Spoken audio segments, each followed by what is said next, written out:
Emerson نے کہا تھا جب آپ کسی بادشاہ پر حملہ آور ہوں تو اسے زندہ مت چھوڑیں۔ بروٹس اور اس کے ہواری سینٹروں کی سازش کامیاب ہو چکی تھی۔ ایک بہادر جرنیل جس کی لازوال فتوحات پر آج بھی تاریخ کے اوراق فخر کرتے ہیں، وہ ایک بزدلانہ سازش کی بھینٹ چڑھ چکا تھا۔ 15 مارچ 44 قبل مسیح کے دن جولیس سیزر قتل ہو چکا تھا، لیکن ابھی اس کی تدفین باقی تھی۔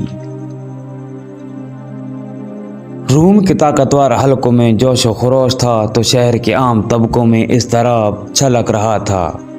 سوگوار ماحول کسی بھی لمحے سخت کشیدگی میں تبدیل ہو سکتا تھا۔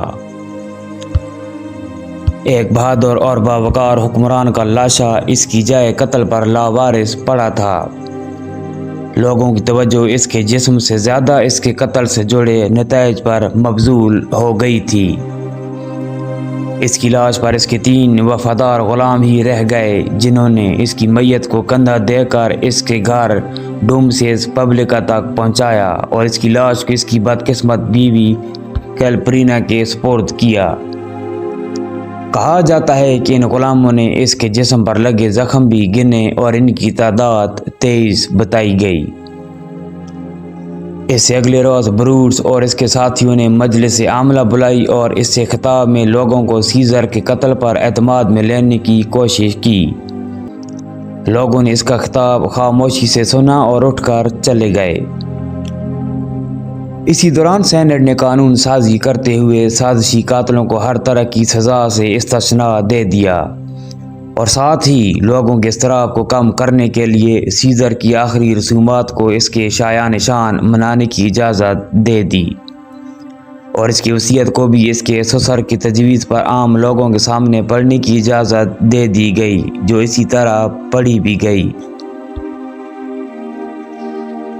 سالانہ فوجی پریڈ کے لیے مختص گراؤنڈ فیلڈ آف مارس میں اس کی آخری رسومات کی تیاریاں کی گئیں اور اس کے ساتھ ہی مارک انتونی کو یہ ذمہ داری سونپی گئی۔ فیلڈ آف مارس میں اس کی میت رکھنے کے لیے سونے اور جواہرات سے مزین بستر بنایا گیا۔ اس کے اوپر مندر کی شکل کا شاندار شامیانہ نصب کیا گیا۔ اس کی میت کو جلانے کے بھی انتظامات وہیں کیے گئے۔ اس کا جنازہ اس کے گھر ڈومسیز پبلکا سے اس کی بیوی کیلپرینا کی آہوں اور سسکیوں میں فیلڈ آف مارس کی طرف روانہ ہوا۔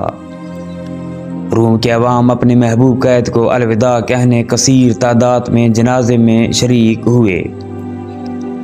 اس کے جنازے پر مارک انتونی نے پرجوش اور جذباتی خطاب کیا اور روم کے لیے سیزر کی خدمات کو خراج تحسین پیش کیا، جس سے عوام میں جوش کی نئی لہر دوڑ گئی۔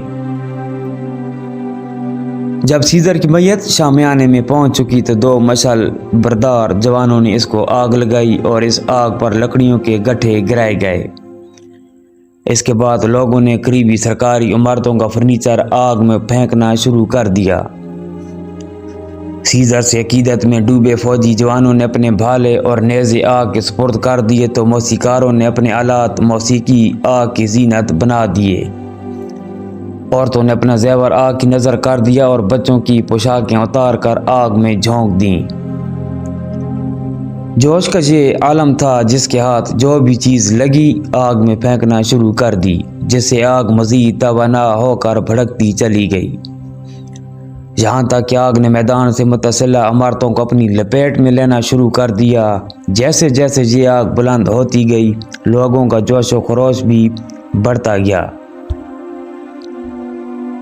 لوگوں نے اس آگ سے مشعلیں روشن کی اور جذبہ انتقام میں بروٹس اور کاسیس کے گھروں کا رخ کر لیا، جو پہلے ہی کہیں ڈر کے پناہ لے چکے تھے۔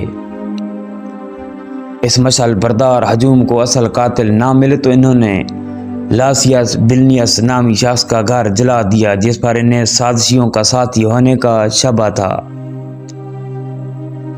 انہوں نے سیزر کے ایک اور دشمن سینا کا بھی سر تن سے جدا کر دیا اور اس کے سر کو روم کی گلیوں میں گھمایا گیا۔